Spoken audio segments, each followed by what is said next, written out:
Okay, in this example, a person is holding a 5 kilogram mass in their hand with their forearm horizontal. And so I'm going to draw, this is a forearm, right? There's the elbow, right? And I'm going to have,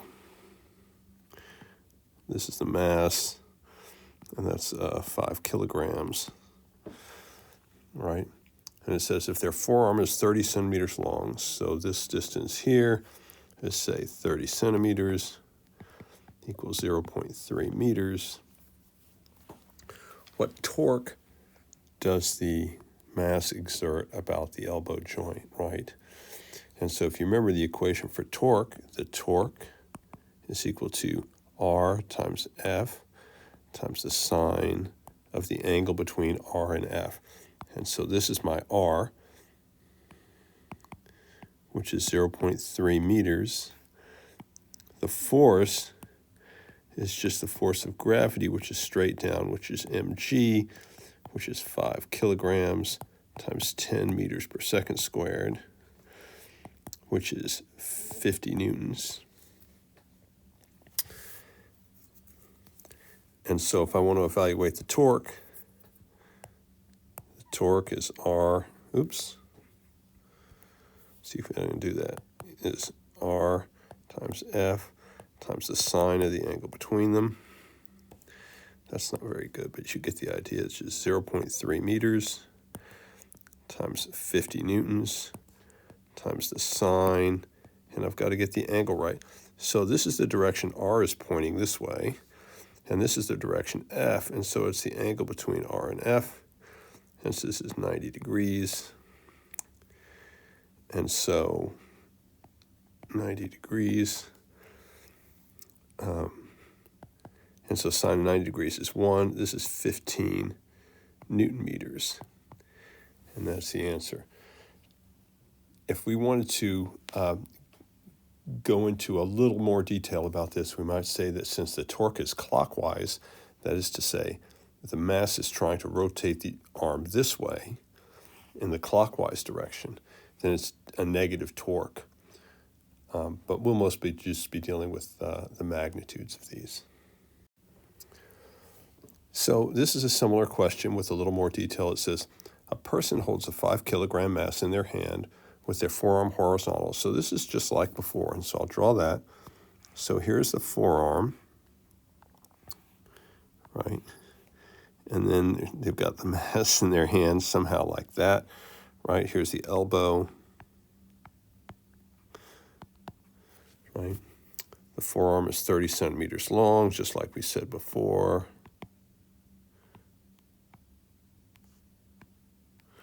.30 meters, right? The mass is equal to 5 kilograms.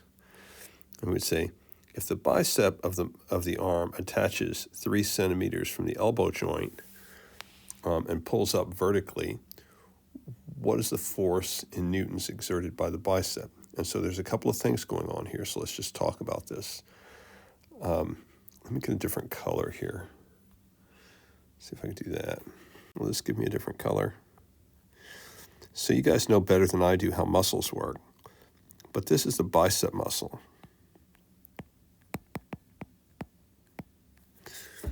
And it attaches, what it's saying is it attaches to the forearm 3 centimeters up here from the elbow joint.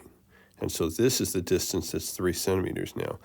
And so if I wanted to look at the torque due to the bicep, I would say it's equal to R for the bicep times F for the bicep times the sine of the angle between those. And so this is R for the bicep. That's the one that's 3 centimeters.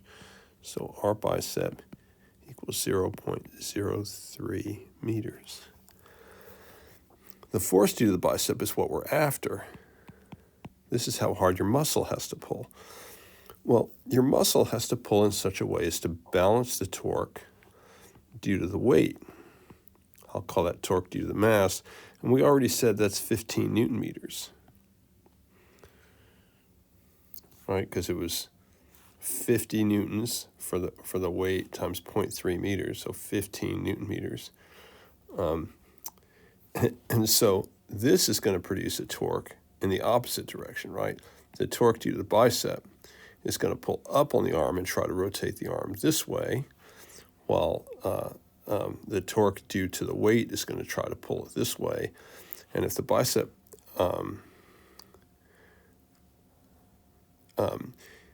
in order to counterbalance the torque due to the weight,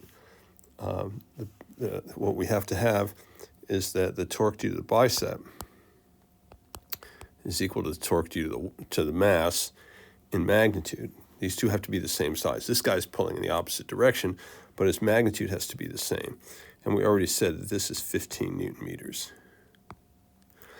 And so that means that that this quantity, torque due to B, this is a letter tau, right? The Greek letter tau. It looks like a T, sort of, with a wavy top.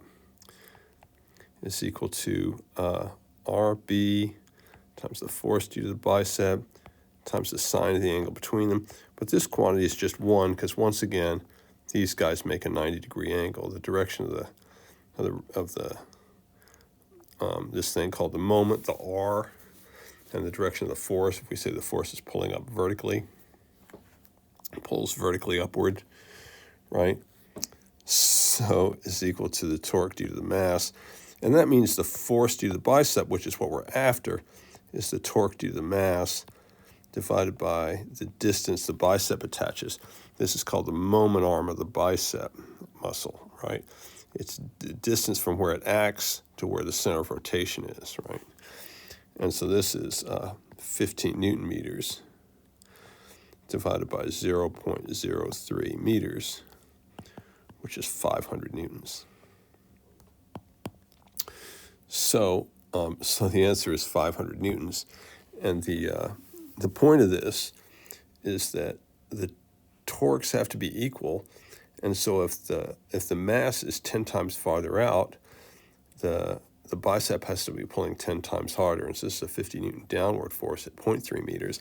This has to be a 500 Newton force at 0.03 meters. Okay, next one. This is the same story. A person holds a 5 kilogram mass in their hand with their forearm horizontal and their elbow bent at 90 degrees. Their forearm is 30 centimeters long. The forearm has 2 external forces acting on it. 50 Newton downward weight, right? And so let's just see this. I'll just draw this again. Oops, let me switch back to my. There we go. Right. Now we can go back to our Newton's laws problem. I have a force of gravity acting downward here that we already decided was 50 newtons. Now at this bicep, I've got an upward force acting that's 500 newtons. Right, that's FB. So I have 2 forces acting on this arm. One's 50 newtons downward, the other one's 500 newtons upward. And it says if the forearm is to remain stationary, that means the sum of the forces in the y direction on the forearm has to equal 0. And so we need another force, right? Because if the forearm is to remain stationary, what must the net force on the forearm due to the upper arm at the elbow joint be? In other words, there's a net upward force so far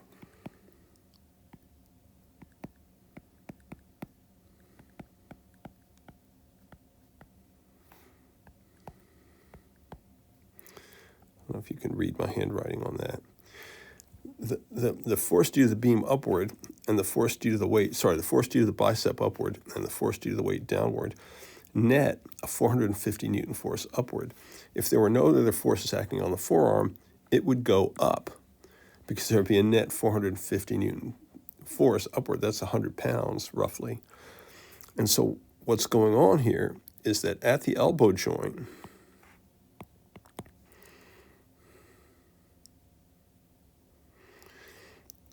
I forget what the name of that bone is.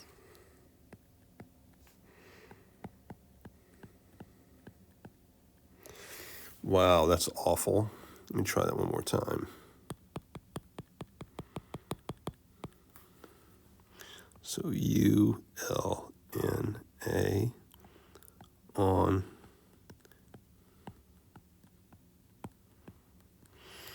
the forearm is has to be 450 newtons downward. In other words, this bicep muscle wants to pull that forearm upward, but the bone at that joint is stopping it from doing so by pushing downward with an equal and opposite, with an opposite force to the net force of the other two. And so there's a 450 net force down on the forearm at the joint. And so that the net force on the forearm is zero. These two torques are balanced and all the forces are balanced, and so your arm stays stationary. You can sort of see that right at this joint, right near the joint, when you're lifting weights, there's an enormous upward force due to the muscle and an enormous downward force due to the bone. And this is why people who have, lift weights for a long time, especially heavy weights, end up with joint problems, because it creates extremely large forces in opposite directions on your bones and your tendons. In this problem, it says a door is pushed by a force of 30 newtons at an angle of 60 degrees relative to the plane of the door. If the force acts 0.7 meters from the hinge, what is the torque in Newton meters on the door? So I'm going to draw a picture of the door. I guess I'll just keep the red since I've been using it. That's my rotation joint. I'm going to try that again. So that's supposed to be a little circle. So this is just the rotation axis, right? And here's the door. So you can think of that as my hinge, right? And so a door is pushed. Let's say this is the position of the force here. This is R equals 0.7 meters from the hinge, right? That's what it's saying. The force is 30 newtons, and it's acting at an angle of 60 degrees relative to the plane of the door. It doesn't say any more than that, so it could be one way or the other way. It could be going this way or that way. It turns out it doesn't matter, but we'll pick this one as the force. And so maybe I'll see if I can erase that one. Not bad, right? And so my force is, we said 30 newtons, and this angle is 60 degrees, right? And so the torque is R times F times the sine of the angle, which is 0.7 meters, times 30 newtons, times the sine of, and I have to be a little careful about this, because it's the sine of the angle between R and F. So this is the direction of R, so it's going this way, and that's the direction of F. And so if this is 60, this is 120 degrees. The good news is it doesn't matter, because when you take the sine of 120 or the sine of 60, you get the same answer. Again, it's the angle is between the direction of R, which is this way, and the direction of F, which is this way, right? And so it's 120 degrees. But you could use any of these angles. This is 60, 120, 60, 120. Any of these angles will give the correct answer. And so this is 0.7 meters times 30 newtons times the sine of 60 degrees, which is 0.866. And so this product is 26. So 26 times 0.7 is 2.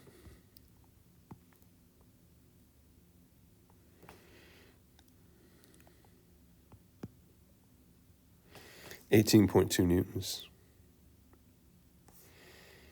Newton meters, sorry. 18.2 Newton meters.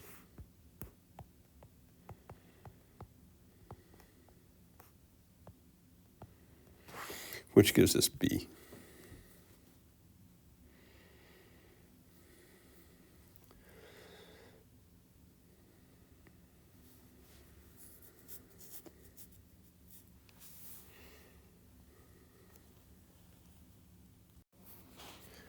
In this problem, a toy top of mass 0.2 kilograms can be treated as a solid cylinder, so I'm going to draw it like this for now, of radius 2 centimeters. So R equals 2 centimeters. Once again, that's not very good. That's a little better. Right, the string is wrapped around it 6 times. The string is pulled with a force of 10 newtons. So if we take a top view of this, right, here's my top, and let me switch colors here. Here's my string, and the string is pulled with a force of 10 newtons. Force equals 10 newtons.